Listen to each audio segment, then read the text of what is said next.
श्री गौरी करुणालहरी तोयजाक्षी शङ्करीश्वरी कायौ श्री गौरी करुणालहरी तोयजाक्षी शङ्करीश्वरी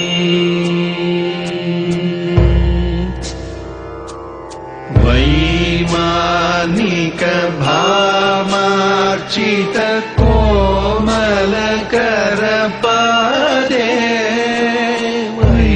वैमानिक भामार्चित कोमलकरपादे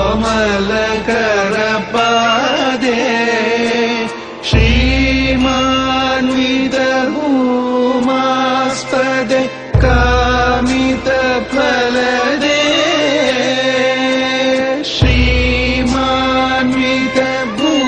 श्रीमान्वितभूमास्पदे कामितफलदे गायौ श्रीगौरी करुणालहरी तोयजाक्षी शङ्करीश्वरी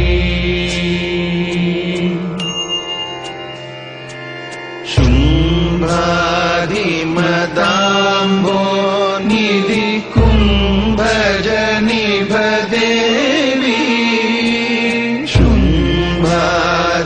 शुम्भादिमदाम्भो निधि कुम्भजनिभदेवी जम्बाहित सम्भाविते शाम्भवी सुभवी जम्बाहित सम्भाविते शाम्भवी सुभवी गायौ श्रीगौरी करुणालहरी तोयजाक्षी शङ्करीश्वरी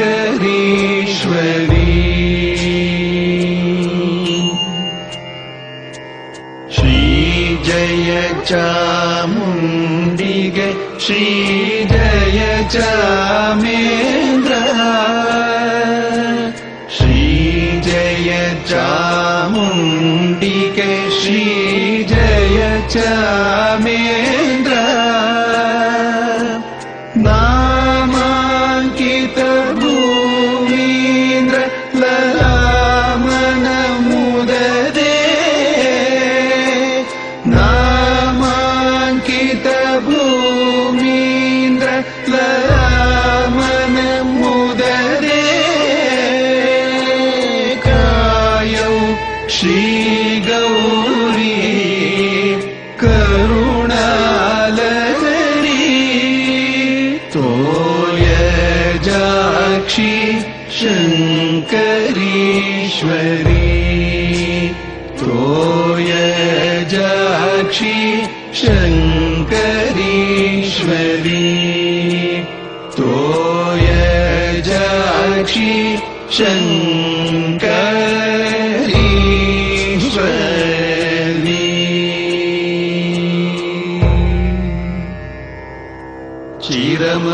चिरमभिवर्धताम् यदुकुलसन्तानश्रीः चिरमभिवर्धताम् यदुकुलसन्तानश्रीः चिरमभिवर्धताम् यदुकुलसन्तानश्रीः।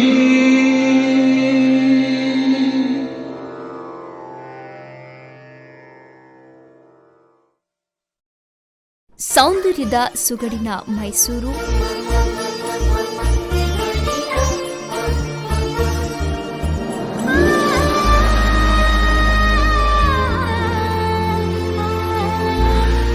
ಪವಾಡ ಪುರುಷರು ಹಾಗೂ ಅರಣ್ಯ ಸಂಪತ್ತಿನ ಚಾಮರಾಜನಗರ,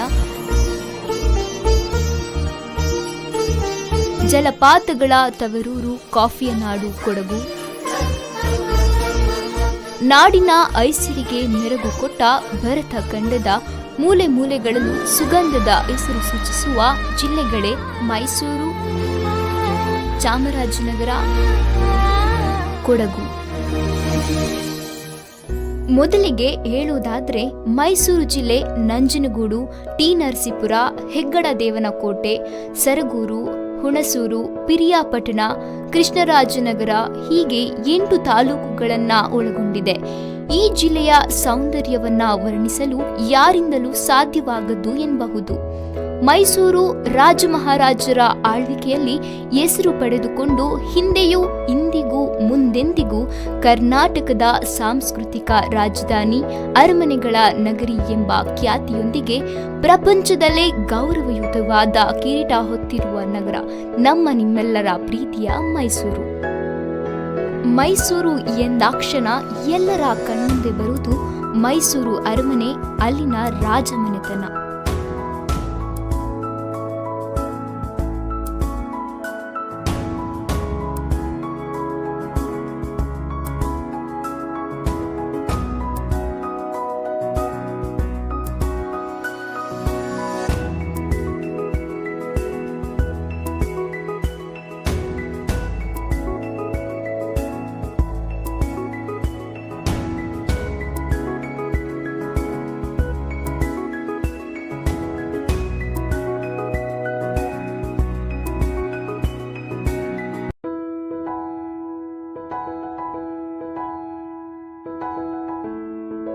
ಮೈಸೂರು ಎಂದರೆ ಕಣ್ಮುಂದೆ ಬರುವ ಮೊದಲ ದೃಶ್ಯ ಅರಮನೆ, ಅಲ್ಲಿನ ಸೌಂದರ್ಯ.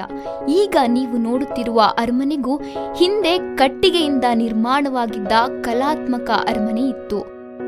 ಈ ಅರಮನೆಯು 1897 ಫೆಬ್ರವರಿ 28ರಂದು ವಿವಾಹದ ಸಡಗರದಲ್ಲಿ ಇದ್ದ ರಾಜಮನೆತನಕ್ಕೆ ಅಂದು ಆಘಾತವನ್ನ ಉಂಟುಮಾಡಿತ್ತು. ಆಕಸ್ಮಿಕ ಬೆಂಕಿ ಅವಘಡ, ಸುಟ್ಟು ಬೂದಿಯಾದ ಅರಮನೆಯಲ್ಲಿ ಇಡೀ ನಾಡೆ ದುಃಖದಲ್ಲಿ ಮುಳುಗಿದ್ರು ಬಳಿಯಲ್ಲೇ ಇದ್ದ ಆತ್ಮವಿಲಾಸ ಗಣಪತಿ ಮಂದಿರ ಬೆಂಕಿಯ ಕೆನ್ನಾಲಿಗೆಗೆ ತಾಕದೇ ಇದ್ದದ್ದು ಎಲ್ಲರ ಆಶ್ಚರ್ಯಕ್ಕೆ ಕಾರಣವಾಯಿತು. ಬೂದಿಯಾದ ಅರಮನೆಯ ಅದೇ ಜಾಗದಲ್ಲಿ ನಾಲ್ವಡಿ ಕೃಷ್ಣರಾಜ ಒಡೆಯರ್ ಅವರ ಅಣತಿಯಂತೆ 41,47,912 ರೂಪಾಯಿಯಲ್ಲಿ ಅದ್ಭುತವಾದ ಅರಮನೆ ತಲೆ ಎತ್ತಿ ನಿಂತಿತು. ಇದರೊಂದಿಗೆ ಮೈಸೂರನ್ನು ಅರಮನೆಗಳ ನಗರ ಎನ್ನುತ್ತಾರೆ. ಅದಕ್ಕೆಂದೇ ಸಾಕ್ಷಿಯಂತಿರುವ ರಾಜೇಂದ್ರ ವಿಲಾಸ, ಜಗನ್ಮೋಹನ ಅರಮನೆ, ಜಯಲಕ್ಷ್ಮಿ ವಿಲಾಸ ಅರಮನೆ, ಲಲಿತ ಮಹಲ್ ಅರಮನೆ ಕಣ್ಮನ ಸೆಳೆಯುತ್ತದೆ. ಮೈಸೂರು ಎಂದರೆ ಮಹಿಷೂರು. ಈ ಮಹಿಷೂರು ಎಂದರೆ ಪುರಾಣದಲ್ಲಿ ಮಹಿಷಾಸುರ ಎಂಬ ರಾಕ್ಷಸ ಇಲ್ಲಿ ಆಳ್ವಿಕೆ ಮಾಡುತ್ತಿದ್ದು ತಾಯಿ ಚಾಮುಂಡಿಯಿಂದ ಹತನಾದನೆಂದು ಹೇಳಲಾಗುತ್ತದೆ. ಬಳಿಕ ಅದೇ ಬೆಟ್ಟದಲ್ಲಿ ತಾಯಿ ನೆಲೆಸಿದಳೆಂಬ ಅರ್ಥವನ್ನ ಕೊಡುತ್ತದೆ. ಅಂದರೆ ಮಹಿಷಾಸುರನ ಆಳ್ವಿಕೆಯ ಪ್ರದೇಶವಾಗಿದ್ದರಿಂದ ಮಹಿಷನ ಊರಾಗಿ ಕಾಲಾನಂತರ ಮೈಸೂರಾಗಿ ಉಳಿದುಕೊಂಡಿದೆ.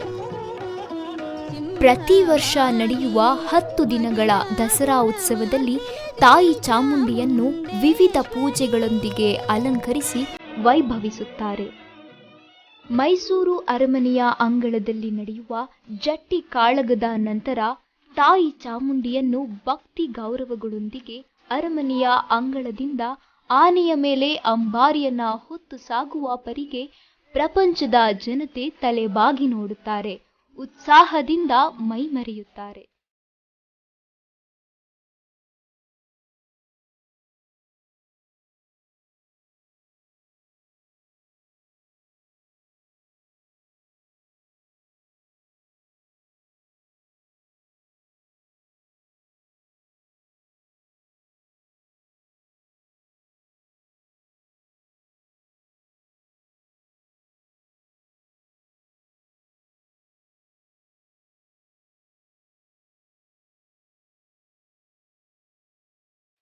ಮೈಸೂರು ಜಿಲ್ಲೆಯ ಸುತ್ತ ಒಂದು ಸುತ್ತು ಹಾಕಿದರೆ ಕಾಲಘಟ್ಟದ ದೇವಸ್ಥಾನಗಳು ಭಕ್ತಿಗೆ ಇಂಪು ಕೊಡುತ್ತವೆ.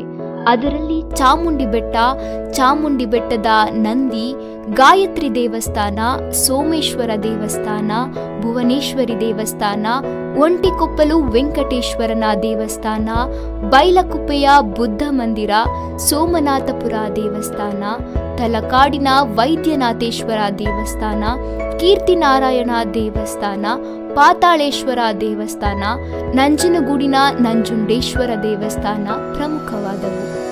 ಇನ್ನು ಮೈಸೂರಿನಲ್ಲಿ ಎಲ್ಲರಿಗೂ ಅಚ್ಚುಮೆಚ್ಚಾಗುವ ಪ್ರಾಣಿ ಸಂಗ್ರಹಾಲಯವಿದ್ದು ನೋಡುಗರ ಮೈಮರೆಸುವಂತಿದೆ.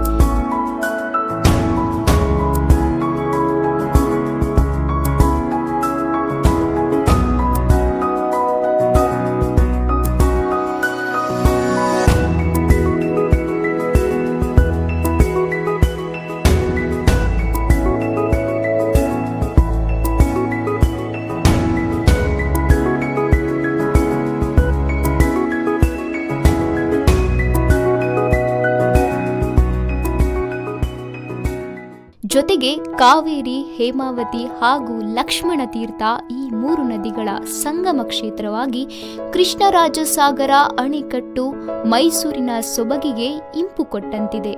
ಅದರಲ್ಲೂ ವಿಶೇಷವಾಗಿ ನಾಡಿನ ಖ್ಯಾತಿಯ ಇಂಜಿನಿಯರ್ ಸರ್ ಎಂ ವಿಶ್ವೇಶ್ವರಯ್ಯನವರ ವಿನ್ಯಾಸದ ಅಣೆಕಟ್ಟು ಇದಾಗಿದೆ.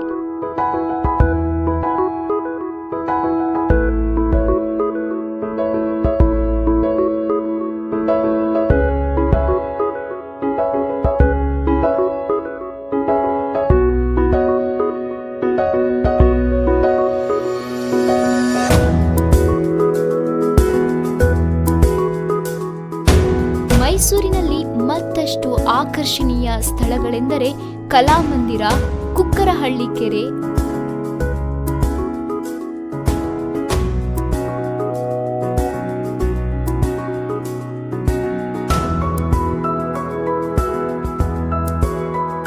ಕಾರಂಜಿ ಕೆರೆ ಮತ್ತು 175 ಅಡಿ ಅವಳಿ ಗೋಪುರದ ಎತ್ತರದ ಚರ್ಚನ್ನು ನೋಡಬಹುದಾಗಿದೆ.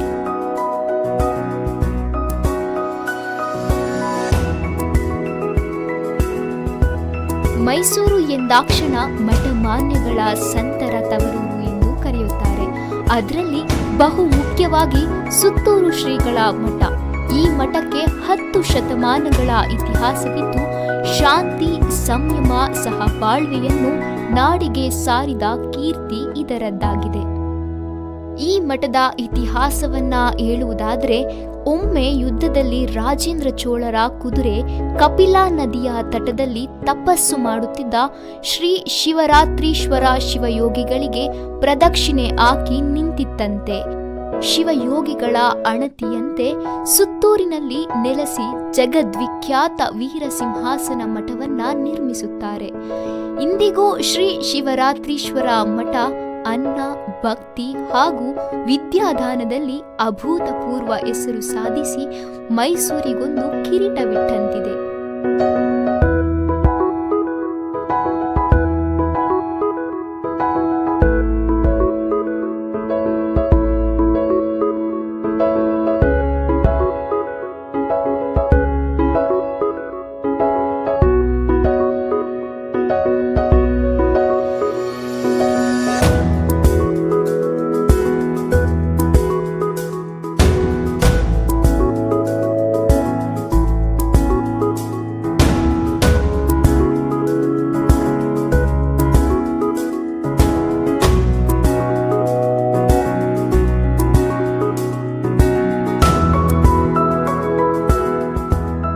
ಮೈಸೂರು ಜಿಲ್ಲೆಯ ಮತ್ತಷ್ಟು ಪ್ರಮುಖ ಆಕರ್ಷಣೆಗಳೆಂದರೆ ಟಿ. ನರಸೀಪುರದ ಸಂಗಮ ಕ್ಷೇತ್ರ.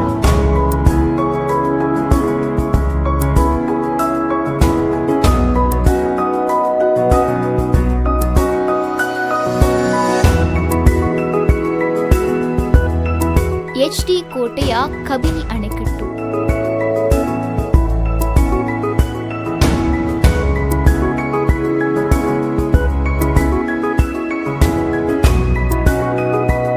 ನಂಜನಗೂಡಿನ ನಂಜುಂಡೇಶ್ವರ ಭಕ್ತಿ ಮತ್ತು ಚೈತನ್ಯ ಕೊಡುವ ಸ್ಥಳವಾಗಿದೆ. ಕೆಆರ್ ನಗರ ತಾಲೂಕಿನಲ್ಲಿ ಅರ್ಕನಾಥೇಶ್ವರ ದೇವಸ್ಥಾನ,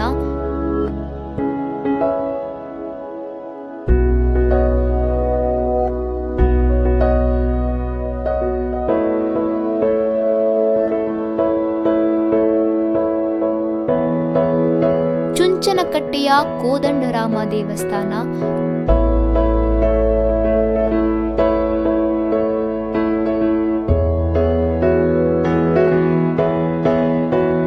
ಚುಂಚನಕಟ್ಟೆಯ ಜಲಪಾತ ನೋಡುಗರ ಮೈ ತಣಿಸುತ್ತದೆ.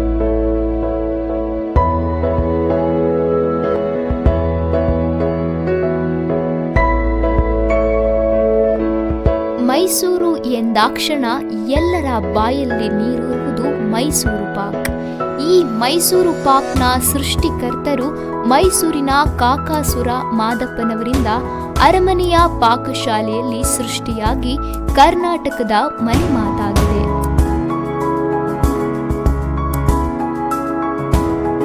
ಸುಮಾರು ಇದು ನಮ್ಮ ತಲೆಮಾರುಗಳಿಂದ ಬಂದಿರೋದು. ನಾವು ತಲೆಮಾರುಗಳು ಹೇಗೆ ನಡೆಸಿಕೊಂಡು ಬಂದಿದ್ದೇವೆ, ಅದೇ ಥರ ನಮ್ಮ ಸಂಸ್ಥೆಗೆ ಅವರ ತೆಗೆದುಕೊಂಡು ಹೋಗೋ ಗಿರಾಕಿಗಳಿರ್ಬೋದು, ಅವರು ಹೇಗೆ ಅಂದರೆ ಅವರು ತಲೆಮಾರಿಂದ ಅವರ ಮಕ್ಕಳು ಮೊಮ್ಮಕ್ಕಳಿಗೂ ಹಾಗೆ ಹೇಳಿಕೊಂಡು ಮತ್ತು ಪ್ರಪಂಚದಾದ್ಯಂತ ಫಾರಿನರ್ಸ್ ಇರ್ಬೋದು ಇದನ್ನು ಕೇಳಿಕೊಂಡು ಬಂದು ತಮ್ಮ ಇಚ್ಛೆಯನ್ನು ಭಾರತದ ಕ್ರಿಕೆಟ್ ಆಟಗಾರರಾಗಿ ಕ್ರಿಕೆಟ್ ಪ್ರಿಯರ ಮನರಂಜಿಸಿದ ಜಾವಗಲ್ ಶ್ರೀನಾಥ್ ಹಾಗೂ ಅನಿಲ್ ಕುಂಬ್ಳೆ. ಚಾಮರಾಜನಗರ ಜಿಲ್ಲೆಯ ಪ್ರಮುಖ ತಾಲೂಕುಗಳೆಂದರೆ ಚಾಮರಾಜನಗರ, ಯಳಂದೂರು, ಕೊಳ್ಳೇಗಾಲ, ಗುಂಡ್ಲುಪೇಟೆ. ಚಾಮರಾಜನಗರ ಜಿಲ್ಲೆ ಎಂದ ತಕ್ಷಣ ನೆನಪಿಗೆ ಬರುವುದು ಪವಾಡ ಪುರುಷರ ನಾಡೆಂದು. ಮಲೆಮಹದೇಶ್ವರ, ರಾಚಪ್ಪಾಜಿ, ಸಿದ್ದಪ್ಪಾಜಿ, ಮಂಟೇಸ್ವಾಮಿ, ಕೊಂಗಳ್ಳಿ ಮಾದಪ್ಪ ಪ್ರಮುಖವಾದ ಪವಾಡ ಪುರುಷರಾಗಿದ್ದಾರೆ. ಚಾಮರಾಜನಗರದ ಮತ್ತೊಂದು ವಿಶೇಷವೆಂದರೆ ಕರ್ನಾಟಕದ ಗಡಿ ಭಾಗವಾಗಿದ್ದು ಕೇರಳ ಹಾಗೂ ತಮಿಳುನಾಡು ಪ್ರವೇಶ ದ್ವಾರವೂ ಆಗಿದೆ. ಚಾಮರಾಜನಗರ ಎಂದೊಡನೆ ನಗರದ ಹೃದಯ ಭಾಗದಲ್ಲಿರುವ ಚಾಮರಾಜೇಶ್ವರ ದೇವಾಲಯ. ಈ ದೇವಾಲಯವನ್ನ ಮುಮ್ಮಡಿ ಕೃಷ್ಣರಾಜ ಒಡೆಯರ್ ಸ್ಥಾಪಿಸಿರುತ್ತಾರೆ. ಚಾಮರಾಜನಗರದ ಜೀವನಾಡಿ ಸುವರ್ಣಾವತಿ ಜಲಾಶಯ ಪ್ರಸಿದ್ಧಿಯನ್ನ ಪಡೆದಿದೆ.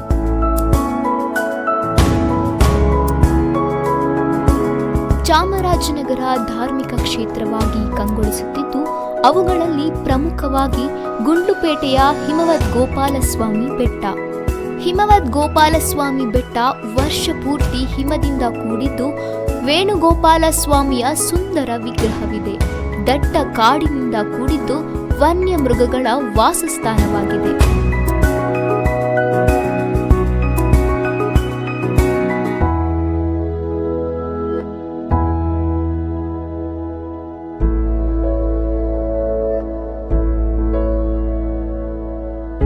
ಹುಲುಗನ ಮರಡಿ ಈ ಬೆಟ್ಟದಲ್ಲಿ ವೆಂಕಟೇಶ್ವರ ಕ್ಷೇತ್ರವಾಗಿದ್ದು ನೋಡಲು ಬಹು ಸುಂದರ ಪ್ರದೇಶವಾಗಿದೆ.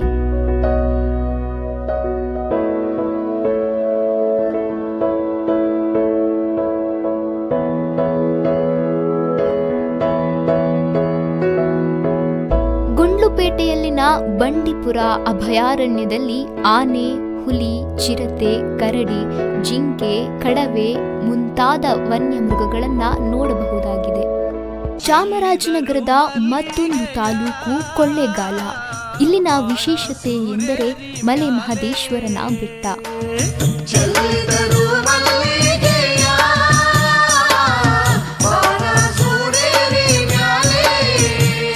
ನಮ್ಮ ಅಂದಾದ ಚಂದಾದ ಮಾಯ್ಕಾರ ಮಾದೇವ್ಗೆ ಚೆಲ್ಲಿದರು ಮಲ್ಲಿಗೆಯ. ಅಂದಾದ ಚಂದಾದ ಮಾಯ್ಕಾರ ಮಾದೇವ್ಗೆ ಚೆಲ್ಲಿದರು ಮಲ್ಲಿಗೆಯ. ಆಹಾ ಚೆಲ್ಲಿದರು ಮಲ್ಲಿಗೆಯ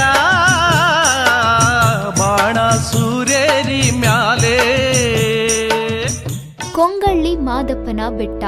ಇಲ್ಲಿನ ವಿಶೇಷತೆ ಎಂದರೆ ಸ್ನೇಹಿತರೆ, ಸಾಮಾನ್ಯವಾಗಿ ನಮ್ಮ ದೇಶದಲ್ಲಿರುವ ಹೆಚ್ಚಿನ ದೇವಾಲಯಗಳಿಗೆ ಪುರುಷ, ಮಹಿಳೆ, ಮಕ್ಕಳು ಎಂಬ ಭೇದ ಭಾವವಿಲ್ಲದೆ ಯಾರು ಬೇಕಾದರೂ ಹೋಗಿ ದೇವರನ್ನ ದರ್ಶನ ಮಾಡಿಕೊಂಡು ಬರಬಹುದು.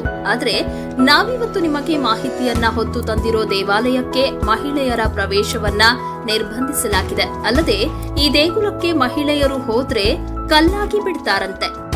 ಯಳಂದೂರಿನಲ್ಲಿ ಇರುವ ಬಳೆ ಮಂಟಪದ ಶಿಲ್ಪಕಲಾ ವೈಭವವನ್ನ ನೋಡಬಹುದು. ಯಳಂದೂರಿನಲ್ಲಿನ ಸುಪ್ರಸಿದ್ಧ ಧಾರ್ಮಿಕ ಕ್ಷೇತ್ರವೆಂದರೆ ದಟ್ಟ ಅರಣ್ಯದಲ್ಲಿ ಕಾಣಸಿಗುವ ಮತ್ತೊಂದು ದೈವದತ್ತ ಪ್ರದೇಶವೆಂದರೆ ಬಿಳಿಗಿರಿ ರಂಗಸ್ವಾಮಿ ಬೆಟ್ಟ. ಈ ಬಿಳಿಗಿರಿ ರಂಗಸ್ವಾಮಿ ಬೆಟ್ಟವನ್ನು ಬಿಳಿ ಕಲ್ಲು ಬೆಟ್ಟ, ಶ್ವೇತಾದ್ರಿ ಬೆಟ್ಟ ಎಂದು ಕರೆಯುತ್ತಾರೆ. ಅಷ್ಟೇ ಅಲ್ಲದೆ ಮಹಾಭಾರತದ ಪಾಂಡವರ ಕಾಲದಲ್ಲಿ ಚಂಪಕಾರಣ್ಯ ಎಂದು ಕರೆಯುತ್ತಿದ್ದರೆಂದು ಉಲ್ಲೇಖವಿದೆ.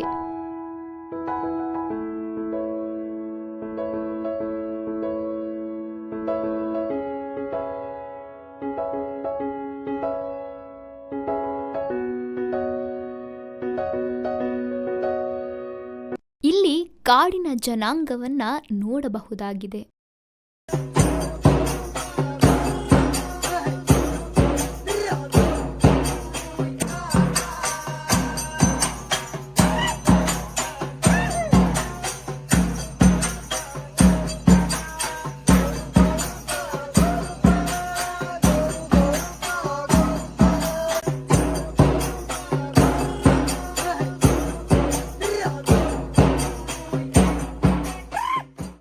ಕೊಳ್ಳೇಗಾಲದ ಮತ್ತೊಂದು ಮಂದಿರವೆಂದರೆ ಮಧ್ಯರಂಗ ದೇವಸ್ಥಾನವಾಗಿದೆ.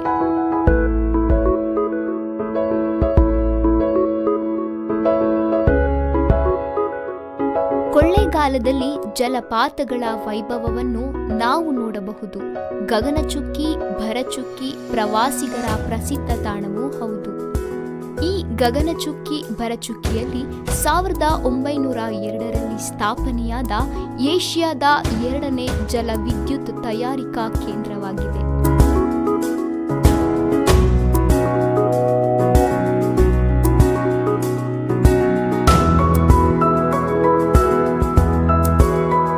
ಕೊಳ್ಳೇಗಾಲ ಈ ಜಗತ್ತಿಗೆ ಕೊಟ್ಟ ಕೊಡುಗೆ ಎಂದರೆ ವರನಟ ಡಾಕ್ಟರ್ ರಾಜ್ಕುಮಾರ್ ಕುಟುಂಬ. ಡಾಕ್ಟರ್ ರಾಜ್ಕುಮಾರ್ ಕಾಲಾನಂತರ ಇಡೀ ಜಗತ್ತೇ ಮರೆಯಲಾಗದ ಮತ್ತೊಂದು ಮುತ್ತು ಎಂದರೆ ಡಾಕ್ಟರ್ ರಾಜ್ಕುಮಾರ್ ರವರ ಪುತ್ರ ಪುನೀತ್ ರಾಜ್ಕುಮಾರ್. ಅಪ್ಪು ಎಂಬ ನಾಮಕರಣದಿಂದ ಸಕಲ ಜನರ ಹೃದಯವನ್ನು ಗೆದ್ದ ಗಡಿನಾಡ ಮಹಾಪುರುಷ ಎಂದುಕೊಳ್ಳುವುದರಲ್ಲಿ ಕರುನಾಡಿಗೊಂದು ಹೆಮ್ಮೆ ಅಲ್ಲವೇ? ಚಾಮರಾಜನಗರ ಜನಪದ ಸೊಗಡಿನಲ್ಲಿ ಮಹತ್ವಪೂರ್ಣ ಹೆಜ್ಜೆಯೊಂದಿದೆ. ಅದುವೇ ನೀಲಗಾರರ ಪದ. ಸಿದ್ದಪ್ಪಾಜಿ, ರಾಚಪ್ಪಾಜಿ, ಮಂಡ್ಯದ ಲಿಂಗಯ್ಯರವರ ಜಾನಪದ ಹಾಡುಗಳನ್ನು ಕೇಳಲು ಬಲು ಸೊಗಸು.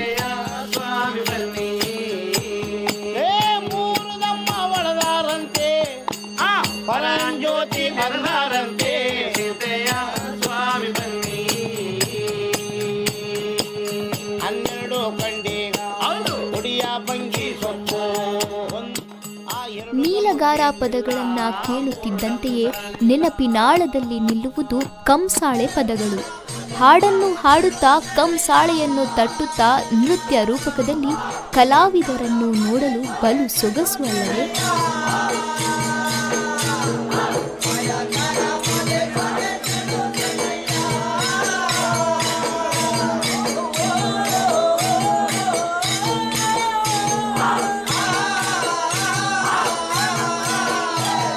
ಶಿವನ ಡಮರುಗವನ್ನು ಕೈಯಲ್ಲಿ ಹಿಡಿದು ಶಬ್ದ ಮಾಡುತ್ತಾ ನರ್ತಿಸುವ ಗೊರವರ ಕುಣಿತ ನೋಡಲು ನಯನ ಮನೋಹರವಾಗಿರುತ್ತದೆ.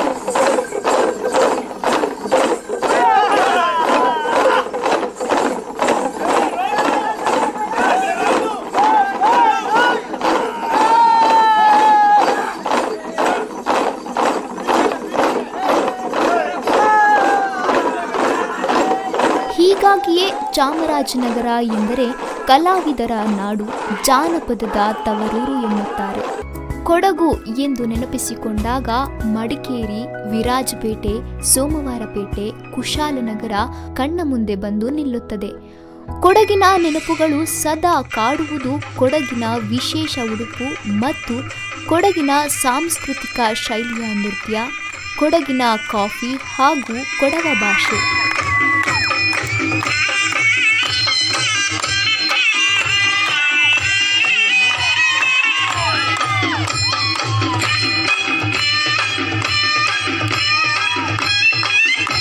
ಭಾರತದಲ್ಲಿ ಕೊಡಗು ಅದ್ವಿತೀಯ ಪ್ರವಾಸಿ ತಾಣವೂ ಹೌದು.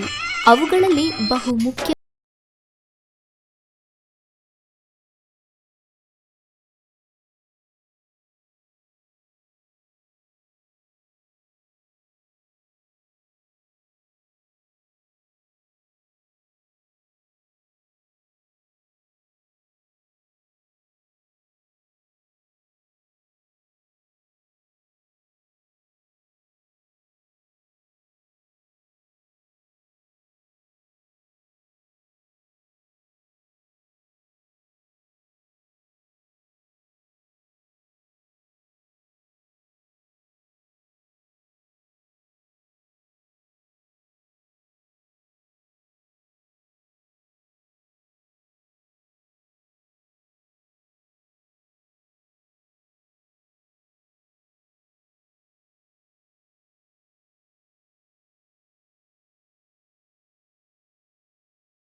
ಕೊಡಗಿನ ಕಾಡಿಗೆ ಅಚ್ಚುವಂತಿದೆ ನಾಗರಹೊಳೆಯ ಅಭಯಾರಣ್ಯ.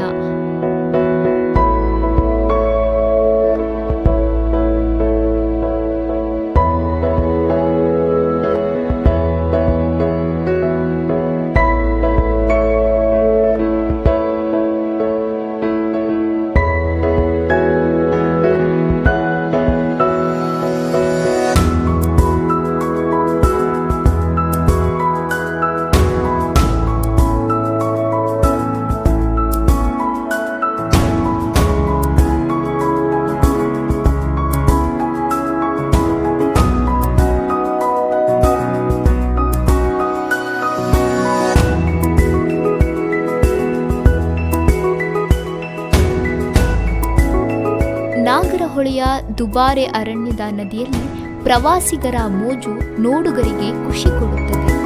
ವಿರಾಜಪೇಟೆಯ ಇಕ್ಕುತಪ್ಪ ದೇವಸ್ಥಾನ ಕೊಡಗಿನ ಸಂಸ್ಕೃತಿಗೆ ಕನ್ನಡಿ ಹಿಡಿದಂತಿದೆ.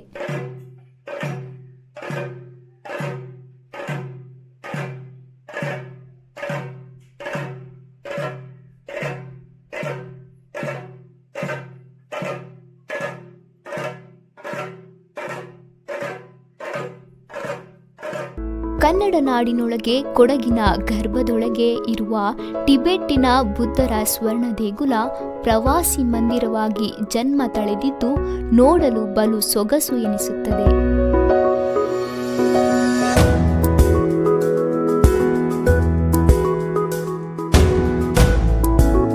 ಹಾರಂಗಿ ಜಲಾಶಯ, ಚಕ್ಲಿ ಹೊಳೆ,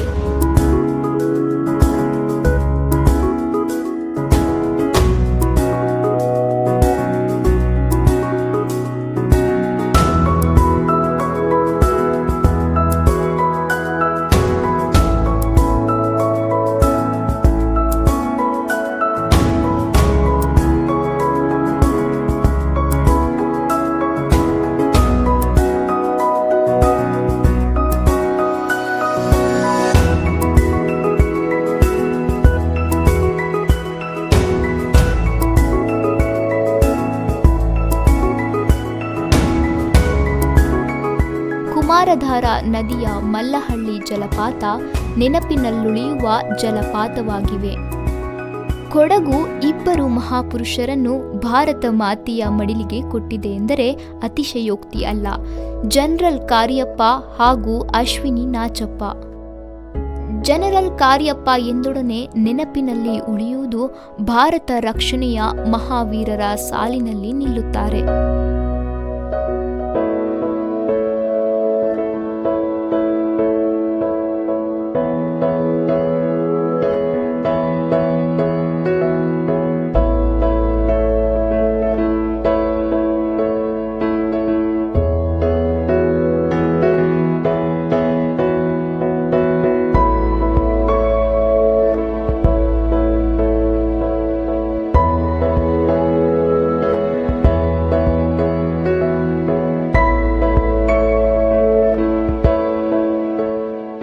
ಅಶ್ವಿನಿ ನಾಚಪ್ಪ 1988ರಲ್ಲಿ ನಡೆದ ಸಿಯೋಲ್ ಒಲಿಂಪಿಕ್ಸ್ನಲ್ಲಿ ಮಹಿಳೆಯರ ರಿಲೇ ತಂಡದ ಸದಸ್ಯೆಯಾಗಿ 1992ರಲ್ಲಿ ಕೋಲ್ಕತ್ತಾದಲ್ಲಿ ನಡೆದ ರಾಷ್ಟ್ರೀಯ ಅಥ್ಲೆಟಿಕ್ ಕೂಟದಲ್ಲಿ 4 ಚಿನ್ನದ ಪದಕವನ್ನು ಬಾಚಿಕೊಂಡಿದ್ರು.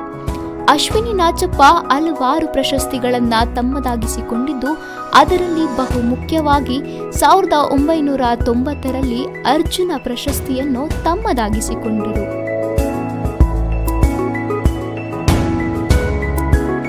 ಆತ್ಮೀಯರೇ, ದೆಹಲಿ ಕರ್ನಾಟಕ ಸಂಘದ ಅಮೃತ ಮಹೋತ್ಸವ ಸಂಭ್ರಮಾಚರಣೆಯಲ್ಲಿ ಮೈಸೂರು, ಚಾಮರಾಜನಗರ ಹಾಗೂ ಕೊಡಗಿನ ಸೊಬಗನ್ನು ನೋಡಿ ಮನ ತುಂಬಿಕೊಳ್ಳುವುದು ನೋಡುಗರ ಅದೃಷ್ಟವೇ ಎನ್ನಬಹುದು.